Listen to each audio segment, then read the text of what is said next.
কি জায়গাটা থেকে চিনতে পারছেন? কলকাতায় যারা থাকেন তারা কিন্তু নিশ্চয়ই জায়গাটাকে চিনতে পারছেন। তারা তাদের স্কুল লাইফে, কলেজ লাইফে বা অফিসের লাইফেও এখানে একবার তো অবশ্যই এসেছেন। এই ফোয়ারাটা দেখে চিনতে পারছেন তো? এখনো চিনতে পারছেন না? তাহলে বলেই দিই, জায়গাটির নাম হলো মিলেনিয়াম পার্ক। আমরা গেছিলাম পাশেই একটু কাজে, হাতে সময় আছে, ভাবলাম যাই একটু গিয়ে পার্কে বসি। পার্কে ঢুকতে গিয়ে প্রথমেই হোঁচট খেলাম টিকিট কাউন্টারের কাছে গিয়ে। টিকিট কাউন্টারে গিয়ে দেখি টিকিট কাউন্টার বন্ধ। জানতে পারলাম এখন আর টিকিট কেটে ঢুকতে হয় না, এমনিতেই আসা যায়। আমার মনে পড়লো আমরা বোধহয় প্রথম 5 টাকা দিয়ে এখানে ঢুকেছিলাম আর শেষ বোধহয় 10 টাকা দিয়ে। ঠিক মনে নেই, আমি ভুলও বলতে পারি। বর্ষাকালে এসেছি তো, চারপাশটা দেখুন কেমন সবুজে ঘিরে রয়েছে। এই ক্যান্টিনগুলো দেখে খুব মন খারাপ হয়ে গেল। আসলে এটা ক্যান্টিন নয়, রেস্টুরেন্ট। আমরা যে সময় আসতাম তখন এগুলো খোলা ছিল। তবে এটা দেখেও ভালো লাগলো, প্রচুর জায়গায় কিন্তু মেরামতের কাজ চলছে। হয়তো এটাকে আবার নতুন করে সাজাচ্ছে। আর আমরা যে সময় আসতাম সেই সময় প্রচুর ভিড়ও হতো। শনিবার রোববার তো আরো বেশি। কলেজের ছেলে মেয়েরা প্রিয় বন্ধুকে নিয়ে, তার বান্ধবী বা এমনি বাবা মারা তার ছেলে মেয়েদের নিয়ে। কারণ এদের 3খানা পার্ক। একটা পার্ক আছে শুধু ছোটদের, সেখানে প্রচুর রাইড আছে। কলকাতা শহরে এরকম বড় গাছ বা এতটা সবুজে ঘেরা জায়গা তো খুব একটা দেখতে পাওয়া যায় না। ওই জন্য এই পার্কটা বরাবরই বড় প্রিয়। অনেকদিন পরে এসে কিন্তু খুব ভালো লাগছে। আর মেয়ের ভালো লাগার কারণ বেশ ফাঁকা ফাঁকা, কোনো উৎপাত নেই, আরাম করে নিজের মতো চারিদিকটা ঘুরে বেড়াচ্ছে।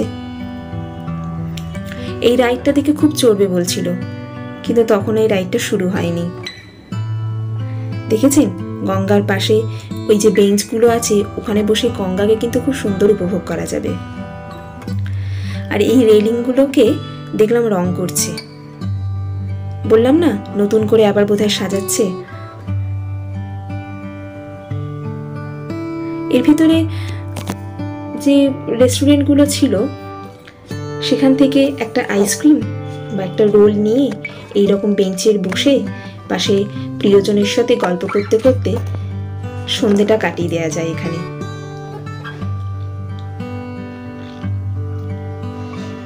দেখেছেন বাবার সাথে গুটি গুটি পায়ে হেঁটে হেঁটে চলছে। কত প্রশ্ন তার, এখানে এগুলো কি, ওইগুলো কি, এখান থেকে ওইখানে কেন যাচ্ছি, একটু ওখানে বসবো, এটা কেন আছে, তাতে তো জিজ্ঞাসাই থাকবে, তাই না?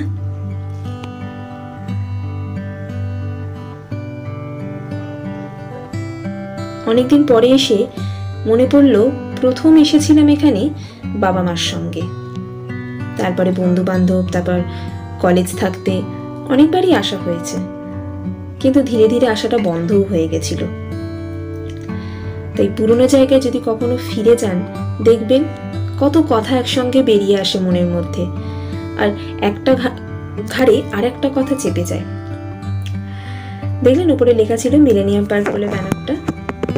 এবারে চলে আসছি এই দিকের পার্কটায়, যেখানে ছোটদের রাইডগুলো থাকে, কিন্তু দুর্ভাগ্য আমাদের সেখানে যাওয়া হলো না, কারণ বললো ভেতরে এখন সারাচ্ছে, যাওয়া যাবে না, কিছুদিন অপেক্ষা করতে হবে। হোক অপেক্ষা করতে, কদিন পরেই না হয় আবার আসবো।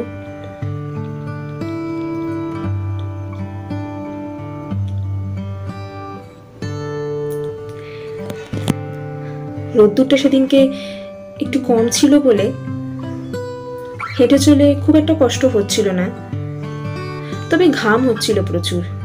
আমরা এখানে খানিকক্ষণ বসে বিশ্রামও নিয়েছি।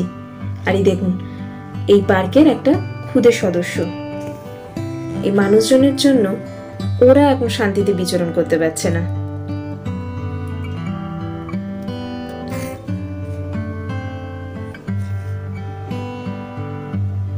পার্কের মধ্যে এরকম স্ট্যাচু অনেকগুলো আছে, যেখানে দাঁড়িয়ে একটা ছোট্ট করে ছবি তুলে নেওয়া যায়। বিকেলটা আজকে মন্দ কাটলো না। এইবারে বাড়ি ফেরার বেলা। একটা সুন্দর জায়গার সন্ধান দিলাম, অবশ্যই কিন্তু আসবেন।